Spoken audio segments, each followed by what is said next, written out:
नमस्कार, आपण बघत आहात CTV न्यूज. नजर प्रत्येक बातमीवर. हिंदी आणि मराठी भाषेत बातम्या प्रसारित करणारे जिल्ह्यातील एकमेव channel, sponsored by Sukhkarta associates. आणि आता पाहूया गेल्या 24 तासातील बातम्या पटापट.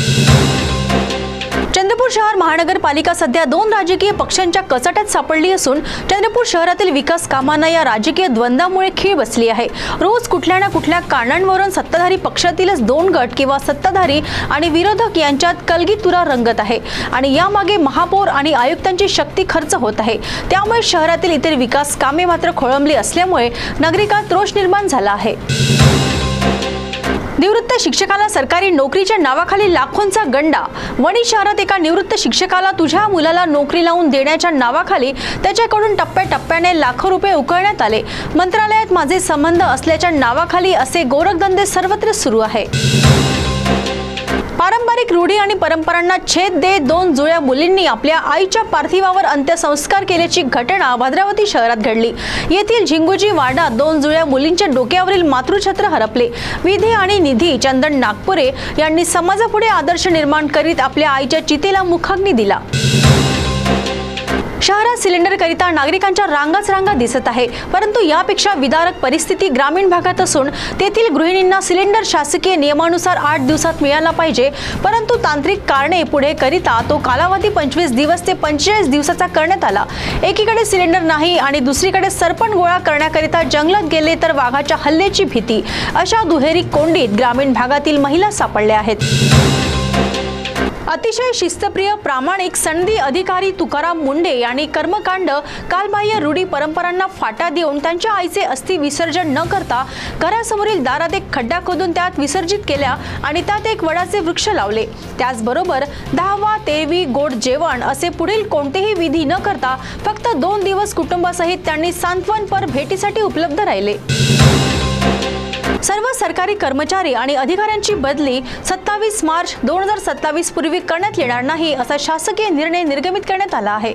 सध्या जनगणनेचे काम युद्ध पातळीवर सुरू असल्यामुळे अनेक कर्मचारी आणि अधिकाऱ्यांचे प्रशिक्षण सुरू आहे आणि त्यामुळेच ह्या बदल्या रोखण्यात आल्या आहे. गडचिरोली शहरात लहानग्यांना घेऊन महिला भीक मागताना सर्वत्र दिसत आहे.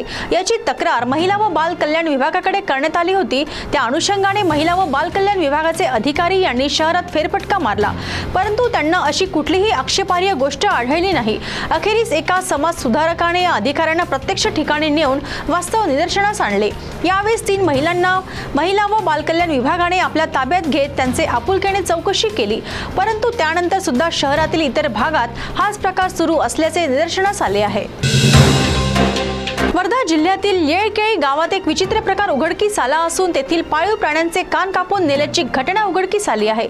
यामागे काही तंत्रमंत्र असावे की वन्य प्राण्यांनी केलेला हल्ला असावा, याबद्दल तर्कवितर्क लावण्यात येत आहे. गोंडपिंपरी तालुक्यात एका गावात चक्क बापानेच आपल्या मुलीवर अत्याचार करण्याची घटना उघडकीस आली आणि या घटनेमुळे सर्वत्र संताप व्यक्त होत आहे. वडिलांच्या वारंवार होणाऱ्या कृत्यामुळे मुलीची आई आपल्या मुलीला घेऊन माहेरी गेली, परंतु परीक्षा असल्याने वडिलांनी मुलीला घरी आणले आणि परत तोच प्रकार घडला. अखेरीस शिक्षकाला संशय येताच त्याने विद्यार्थिनीची विचारपूस केली असता तिने डोळ्यात पाणी आणून सर्व घटनाक्रम कथन केला. त्यानंतर शिक्षकाने मुलीला आणि आईला घेऊन पोलीस ठाण्यात तक्रार दाखल केली.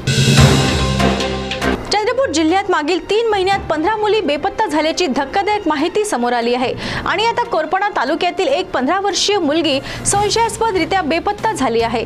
त्याच गावातील 30 वर्षीय युवक तो सुद्धा बेपत्ता झाल्याने सदर मुलीच्या वडिलांनी त्या मुलाविरुद्ध तक्रार पोलीस स्टेशनला दाखल केली. ही मुलगी शाळेत जाते म्हणून घरातून निघाली तर घरी परतलीच नाही. तर या होत्या आजच्या पटापट बातम्या. लवकरच भेटूया पुन्हा काही नव्या बातम्यांसह. तोपर्यंत अशाच बातम्यांची अपडेट पाहण्यासाठी बघत रहा CTV न्यूज. नजर प्रत्येक बातमीवर. नमस्कार.